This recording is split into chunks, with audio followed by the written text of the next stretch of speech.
चलिए स्टूडेंट्स, आज हम लोग ये क्वेश्चन करने वाले हैं।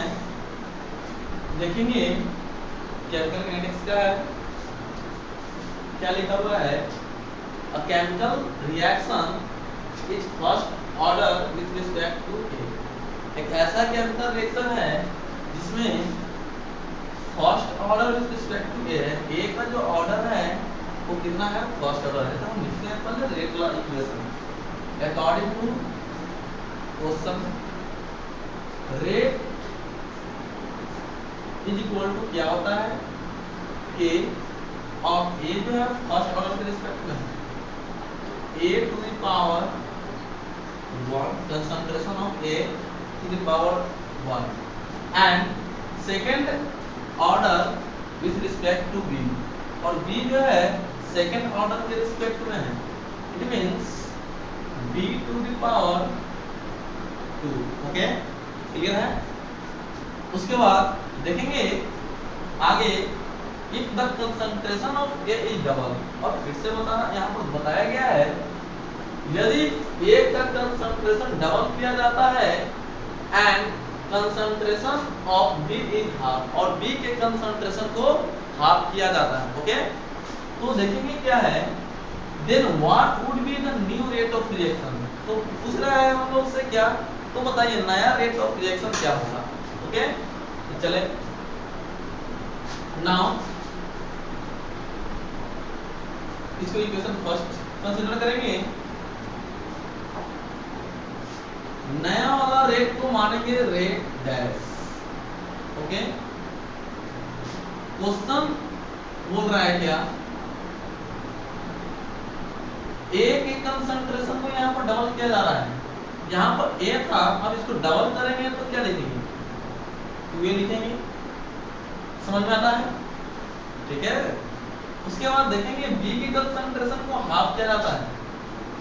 बी का जो कंसंट्रेशन है उसको हाफ करेंगे तो यहाँ पर बी है, और अगर इसको हाफ करेंगे 1/2 बी की कंसंट्रेशन को हाफ कर दिए का पावर 2। ओके, अब यहाँ पर ध्यान दीजिएगा, rate dash is equal to k, ठीक है। 2 को बाहर देखेंगे, कंसंट्रेशन ऑफ ए पूछेंगे तो पावर यहाँ 1 था ना, यहाँ पर पावर 1 ही रहेगा। स्क्वायर है तो 1/2 का स्क्वायर करेंगे तो 1/4, इसको बाहर कर लेंगे और बी के पावर 2 रह जाएगा। ओके, आगे rate dash is equal to क्या, इसको मैं ऐसे लिख सकता हूँ, 2 से 2 ये कैंसिल हो जाएगा, 2 type 1/2 into k into concentration of A to the power 1 concentration of B to the power, तो ये 2 यहाँ आ गया 1/2 के रूप में, ठीक है। अब हम देख रहे हैं क्या, इतना के जगह पर क्या मैं रेट लिख सकता हूँ। देखिए k into A to the power 1 B to the power 2, k into A to the power 1 B to the power 2, तो इसके जगह पर क्या मैं रेट लिख सकता हूँ मैं पुराना वाला। तो चलिएगा, तो rate dash is equal to 1/2, और इतना क्या वैल्यू क्या करेंगे, पुट करेंगे इनटू रेट, यानी जो नया वाला रेट है पुराने वाला रेट का हाफ होगा। ये कहां से लिख रहे हैं, फ्रॉम इक्वेशन फर्स्ट। समझ में आता है, क्लियर है, नोट करिए।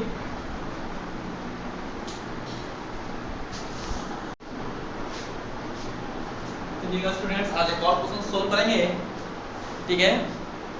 नेक्स्ट क्वेश्चन क्या बोल रहा है, a chemical reaction is second order with respect to A. Chemical reaction जो है किस ऑर्डर में है, सेकंड ऑर्डर के रिस्पेक्ट में है। तो पहले यहाँ पर हम लोग लिखेंगे अकॉर्डिंग टू क्वेश्चन सोल्व करेंगे तो क्या है, rate is equal to rate line कितना था ना लिखने के ए जो है सेकंड ऑर्डर के रिस्पेक्ट में है, ए सेकंड ऑर्डर का रिस्पेक्ट में है, ओके। फिर आगे देखेंगे first order with respect to B and third order with respect to C. B जो है फर्स्ट ऑर्डर के रिस्पेक्ट में है, देख सकते हैं यहाँ पर first order with respect to B. तो बी जो है प्यारे स्टूडेंट्स वो फर्स्ट ऑर्डर के रिस्पेक्ट में है, इसलिए बी टू द पावर 1। फिर देख रहे हैं सी जो है थर्ड ऑर्डर के रिस्पेक्ट में है, सो सी टू द पावर 3। चलिए इस क्वेश्चन को आपको डायरेक्ट बनाने के लिए सिखाते हैं, जैसे पिछला क्वेश्चन को थोड़ा सा टाइम लगाए थे, इस क्वेश्चन को तुरंत बना लेंगे। देखिएगा नया मेथड। फिर उसके बाद बोला if the concentration of A is half, अगर ए का कंसंट्रेशन को हाफ किया जाता है, ठीक है, तो देखेंगे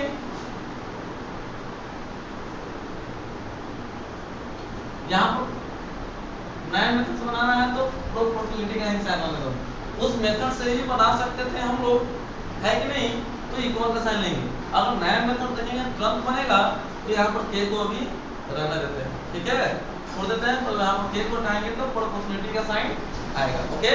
चलिएगा तो यहाँ पर देखेंगे क्या ए के कंसंट्रेशन को क्या किया गया, ए के कंसंट्रेशन को हाफ किया गया है, ए के जगह सिर्फ लिखिए 1/2 का पावर जो रहेगा 4, ओके। फिर बी की कंसंट्रेशन को क्या किया गया है, देखेंगे and the concentration of B and C, दोनों का, बी का भी कंसंट्रेशन सी का भी concentration are double, and B के भी कंसंट्रेशन को डबल किया गया है एंड सी को भी कंसंट्रेशन का क्या किया गया है, डबल किया गया है मेरे दोस्त। तो देखेंगे बी के भी कंसंट्रेशन को डबल करेंगे तो बी के जगह पर भी क्या करेंगे, 2 ही करेंगे, पावर 1 है यहाँ पर, एंड सी का भी कंसंट्रेशन क्या किया है, डबल किया गया, तो इसके जगह पर भी क्या करेंगे, 2 ही करेंगे, ओके। और पावर यहाँ पर, अब इसको सॉल्व करेंगे, कुछ नहीं है, 1/2 का स्क्वायर 1/4, 2 का पावर 1 2, 2 का पावर क्यूब 8, 4 to the 8, तो 2 into 2 is equal to 4, and 4 times ज्यादा होगा इसका रेट, ओके। समझ में आता है, नोट करिएगा।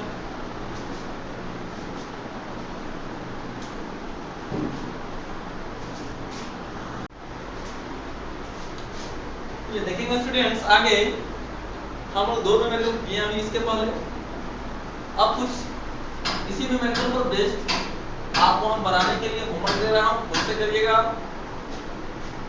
एग्जांपल का 4.3 number question, 4.4 number question example का है, एनसीईआरटी का देखेंगे तो।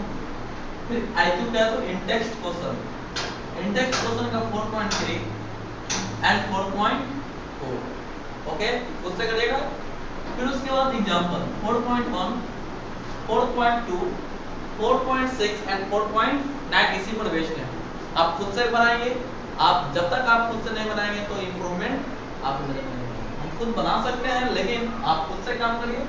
अगर प्रॉब्लम होगा हमसे कांटेक्ट करिए, हम आपके सेवा में उपस्थित हैं, ही जान ही रहे हैं।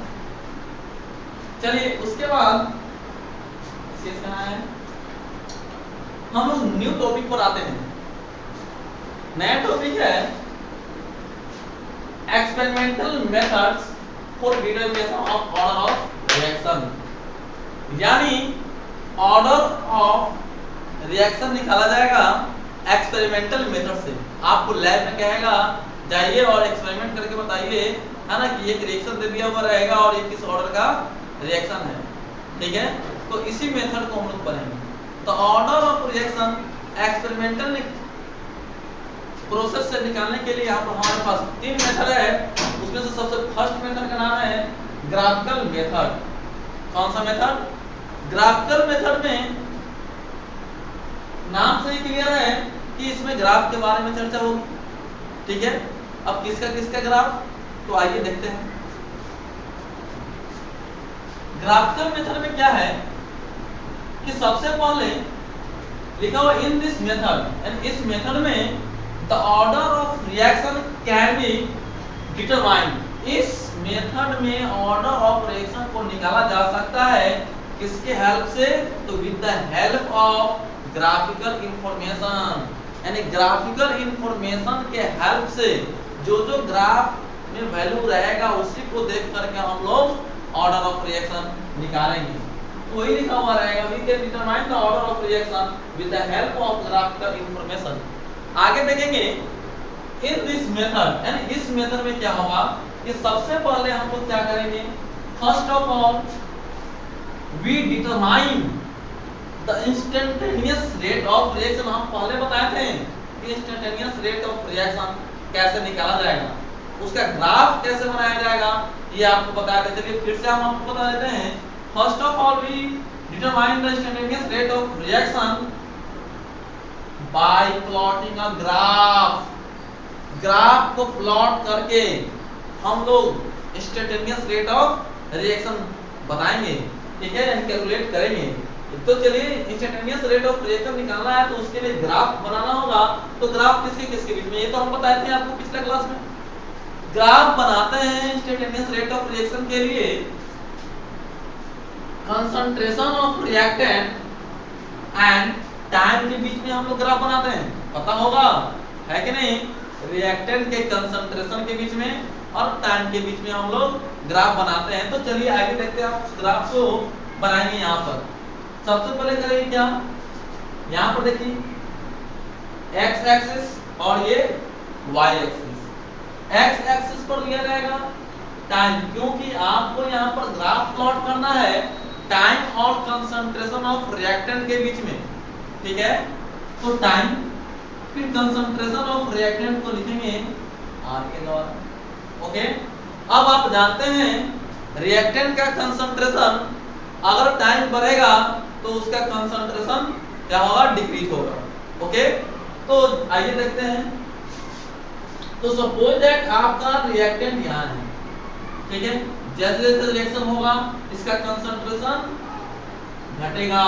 जैसे कि हम वहां पर बताए थे गेहूं और आटा का एग्जांपल कि जैसे जैसे गेहूं घटता था आटा वैसे वैसे बढ़ता था। यानी जैसे जैसे टाइम होते जा रहा है वैसे वैसे गेहूं का कंसंट्रेशन, गेहूं की मात्रा कम होते जा रहा है। उसी प्रकार से यहाँ जैसे जैसे टाइम बढ़ रहा है रिएक्टेंट का कंसंट्रेशन क्या हो रहा है, डिक्रीज कर रहा है, ओके।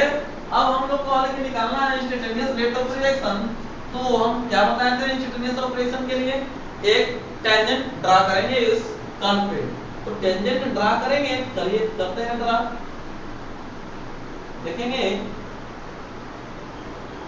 ओके। टेंजेंट ड्रा करेंगे और सपोज दैट ये आपका पॉइंट है, इस पॉइंट यही आपका इंस्टेंट पॉइंट, एंड इस पॉइंट पर हम लोग को बताना है इंस्टेंटेनियस रेट ऑफ रिएक्शन। तो यहाँ पर क्या करेंगे, इसको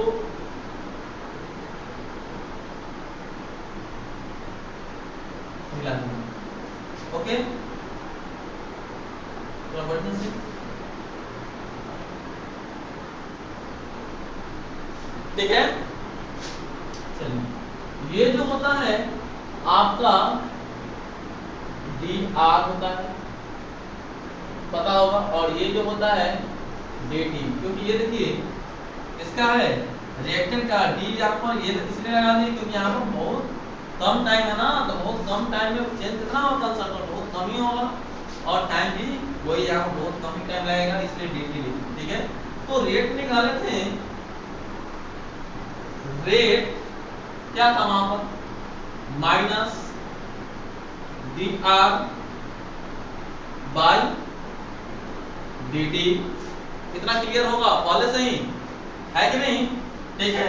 यानी हम लोग क्या निकाले, इंस्टेंटेनियस रेट ऑफ रिएक्शन निकाले ग्राफ प्लॉट कर करके rate concentration of reactant and time के बीच में ग्राफ प्लॉट करके इंस्टेंटेनियस रेट ऑफ रिएक्शन हम लोग क्या किए, निकाल लिए। क्लियर है ना। चलिए आगे देखते हैं फिर क्या लिखा हुआ है। After determination the rate of instantaneous rate, यानी इंस्टेंटेनियस रेट निकालने के बाद वी प्लॉट अनदर ग्राफ, एक और ग्राफ प्लॉट करना होगा between instantaneous rate and concentration of reactant। अब इंस्टेंटेनियस रेट ऑफ रिएक्शन निकालने ग्राफ प्लॉट करके तब हम लोग को एक और ग्राफ प्लॉट करना होगा किसके किसके बीच में, तो इंस्टेंटेनियस रेट ऑफ रिएक्शन के बीच में और किसके बीच में, कंसंट्रेशन ऑफ रिएक्टेंट के बीच में, जैसे कि आप यहां देख रहे हैं। ठीक है, यहां पर लिखा हुआ है we plot another graph between instantaneous rate and concentration of reactant, यानी इंस्टेंटेनियस रेट और कंसंट्रेशन ऑफ रिएक्टेंट के बीच में हम लोग को एक और ग्राफ प्लॉट करना है। ठीक है, चलते हैं देखेंगे यहां पर। ओके, ठीक है, सपोज दैट यहां पर ये जो ऑर्डर रहेगा nth ऑर्डर का रहेगा। कौन सा ऑर्डर, n।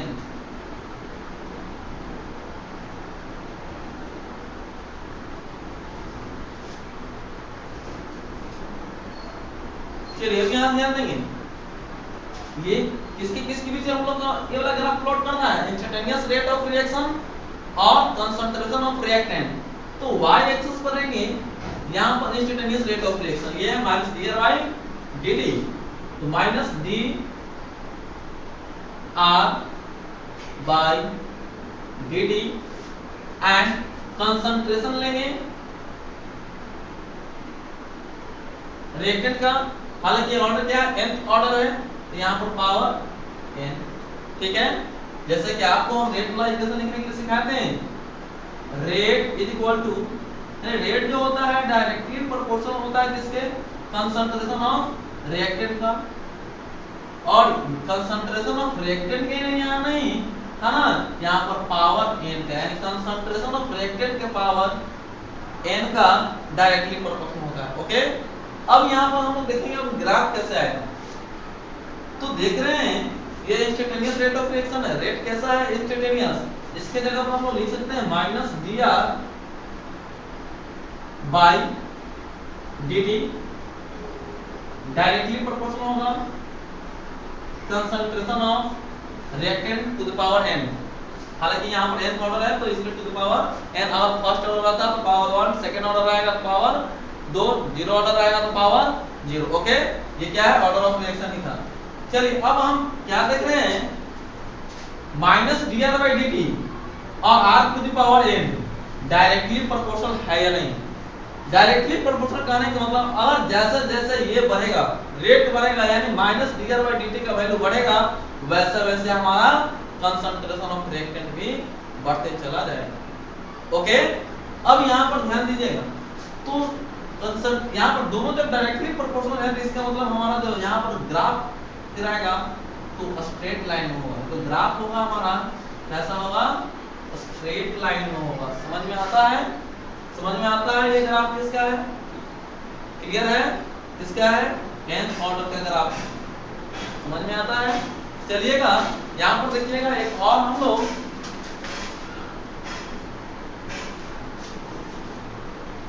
जैसे कि कहेंगे आपको फर्स्ट ऑर्डर के, first order, okay, first order के ग्राफ अगर प्लॉट करना है तो क्या करेंगे, देखेंगे। ठीक है, क्या करना होगा, यहाँ पर instantaneous rate of reaction which is minus d r by d t, हमारा रिएक्शन किस ऑर्डर का है, फर्स्ट ऑर्डर का है, so r to the power 1, clear है, okay, r to the power क्या, 1। अब यहां पर ध्यान दीजिएगा, रेट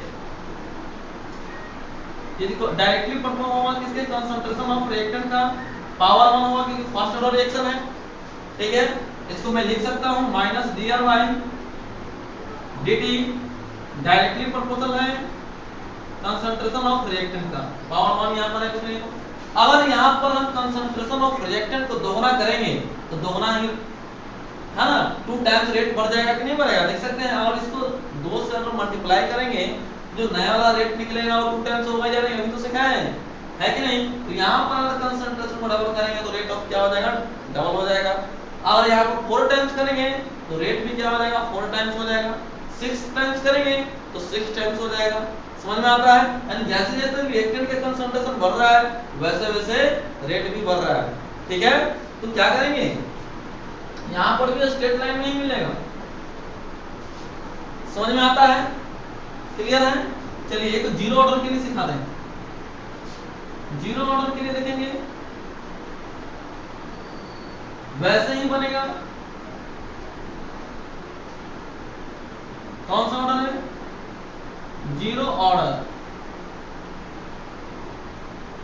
यहां क्या रहेगा, माइनस dr बाई dt। यहां पर क्या रहेगा, r to the power 0।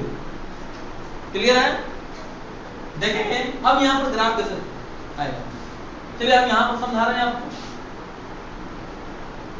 Minus dr by dt, यही तो ना है रेट डायरेक्टली प्रोपोर्शनल हुआ किसके, कंसंट्रेशन ऑफ रेट। हालांकि जीरो ऑर्डर का है तो पावर 0। ठीक है, अब यहां पर देखेंगे इसको लिखेंगे minus dr by dt, directly proportional होगा। अब पावर यहां क्या है, 0 है। आप यहां पर कंसंट्रेशन कितनों भी बढ़ा लीजिए, पावर 0 कितना बना देगा, 1 बना देगा। यानी चलिए अगर हम इसको 2 टाइम्स बनाएंगे,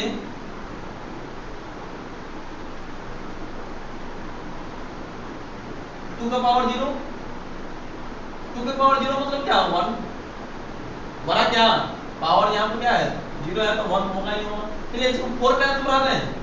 अगर 4 टाइम्स बढ़ाएंगे तो क्या लिखेंगे, 4 टू द पावर क्या, 0, इसका वैल्यू 1 भी हो गया। चलिए इसको 8 टाइम बढ़ाते हैं, 8 का पावर 0 कितना हो गया। और किसी भी संख्या पर पावर 0 उसका वैल्यू आप पढ़े ना 1 होता है। तो देखिए तो पावर 0 है, कितनों भी यहाँ पर कंसंट्रेशन बढ़ा देंगे रिएक्टेंट का, क्या रेट बढ़ेगा, क्या नहीं ना बढ़ेगा, रेट कांस्टेंट रहेगा या नहीं रहेगा।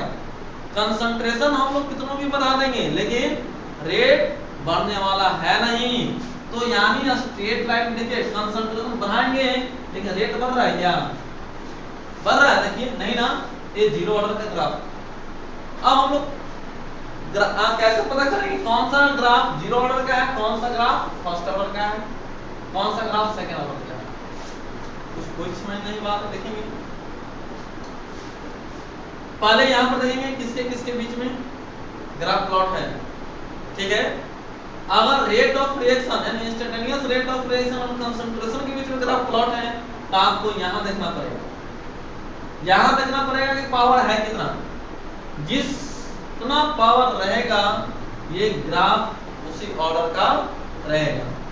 यहां पर देखेंगे जितना पावर रहेगा, देखेंगे क्योंकि स्ट्रेट लाइन में ही जितना पावर रहेगा और इंस्टेंटेनियस रेट और कंसंट्रेशन के बीच में ही ग्राफ है, जितना पावर रहेगा उसी ऑर्डर का ग्राफ रहेगा। यहां पर बता सकते हैं पावर 0 है तो जीरो ऑर्डर का ग्राफ, और जीरो ऑर्डर का ग्राफ स्ट्रेट लाइन में होगा।